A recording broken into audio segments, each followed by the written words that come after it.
തിന്നുകൊണ്ടേയിരിക്കും. ഈ പ്രിൻസിപ്പിളിലാണ് ഞങ്ങൾ രാജധാനിയിലേക്ക് കയറിയത്. അപ്പോൾ അതിന് മുമ്പായിട്ട് എറണാകുളം സൗത്ത് ജംഗ്ഷനിൽ ഒരു പ്യുവർ വെജ് റെസ്റ്റോറൻറ്റ്, റെയിൽവേ സ്റ്റേഷനിലുള്ള പ്യുവർ വെജ് റെസ്റ്റോറൻറ്റ് ഞങ്ങൾ നെയ് റോസ്റ്റ് കഴിച്ചു. അടിപൊളിയായിരുന്നു. വടയും കഴിച്ചായിരുന്നു കേട്ടോ. അത് കഴിഞ്ഞ് പിറ്റേ ദിവസം രാവിലെ രാജധാനിയിൽ നിന്ന് 6 to 7 ടീ കിട്ടി. അത് കഴിഞ്ഞിട്ട് പിന്നെ ജ്യൂസും സാൻഡ്വിച്ചും കട്ട്ലേറ്റും, വെജ് കട്ട്ലേറ്റ് ഞങ്ങൾ വെജ് ഓപ്ഷനാണ് കൊടുത്തത്. പിന്നെ ചായയും കിട്ടി കേട്ടോ. നല്ല ടേസ്റ്റ് ആയിരുന്നു. പക്ഷേ മാളുവിന് ഇതൊന്നും ഇഷ്ടമല്ലാത്തത് കൊണ്ട് സോസിൽ ബ്രെഡ് മുക്കിയിട്ടാണ് അവൾ കഴിച്ചത്. ഫുഡ് രാജധാനിയിൽ നല്ല അടിപൊളിയായിട്ടാണ് ഞങ്ങൾക്ക് ഫീൽ ചെയ്തത്. അത് കഴിഞ്ഞ് പിന്നെ ഉച്ചയ്ക്ക് ചോറും പരിപ്പ് കറിയും പനീർ ബട്ടർ മസാലയും ചപ്പാത്തിയും പിക്കിളും ഉണ്ടായിരുന്നു. അതും നല്ല അടിപൊളിയായിരുന്നു. നല്ല ഫ്രഷ് ചപ്പാത്തി ആയിരുന്നു കേട്ടോ. അത് കഴിഞ്ഞ് പിറ്റേ ദിവസത്തെ ബ്രേക്ക്ഫാസ്റ്റും അടിപൊളിയായിരുന്നു.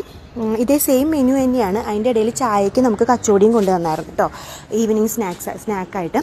പക്ഷേ ഇതിൻ്റെ ഇടയിൽ നൈറ്റ് മാത്രം ഫുഡ് റിപ്പീറ്റ് ചെയ്ത പോലെ തോന്നി. അതായത് ചൂടാക്കാത്ത ഫുഡ് പോലെ തോന്നിയായിരുന്നു കേട്ടോ.